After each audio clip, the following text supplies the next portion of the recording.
আসসালামু আলাইকুম।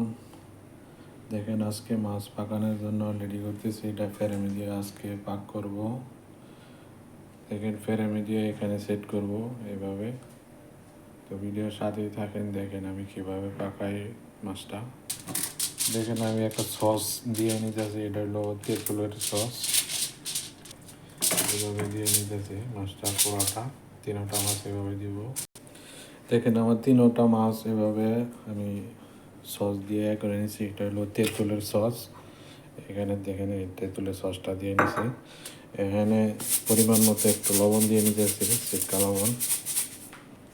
এই দেখেন আমি মশলা দিয়ে এটা একটা বানিয়ে নিছি। এটার মধ্যে দিছি হলো বরস পাতা ও ম্যাকডোনাল্ডস পাতা, এই ছোটো ছোটো করে কেটে নিয়েছিলাম। তো পাতাটা আমি ইউজ করতেছি তো মাছের উপরে দেওয়ার জন্য। তো এখানে তেঁতুলের দিছি, লেবু দিছি, সব দিয়ে এটা একটা মাখা মাখা করে একটু বানিয়ে নিছি।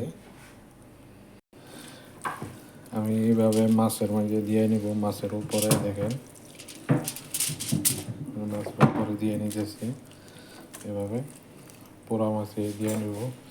এরপরে দেখেন এই লেবু কেটে নিছি, পরে দেখেন আমি লেবুটা এভাবে দিয়ে নিব। পরে দেখেন আমি পেঁয়াজটা এভাবে দিয়ে নিছি, মানে ফ্রেমের ভিতরে দিয়ে নিব।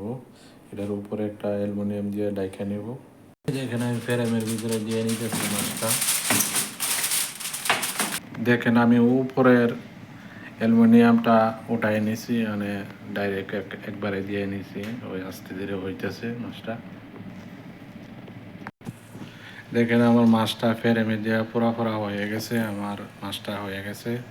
যদি ভিডিওটা আপনাদের দেখে ভালো লাগে তাহলে একটা লাইক কমেন্ট করবেন। এই মাছটা খাবে হলো সাদা চাউল দিয়া, তো এটা চাউলের উপরে দেওয়া হবে না আজকে। তো এই চাউলের এটা হলো চাউলটা এই প্লেটে ডালবো, তা সাদা চাউলে ভাগ করে নিছি। তো চাউলের উপরে দেওয়া হবে না, সেই জন্য আর দেখাই নাই। তো ভিডিওটা ভালো লাগলে একটা লাইক কমেন্ট করবেন।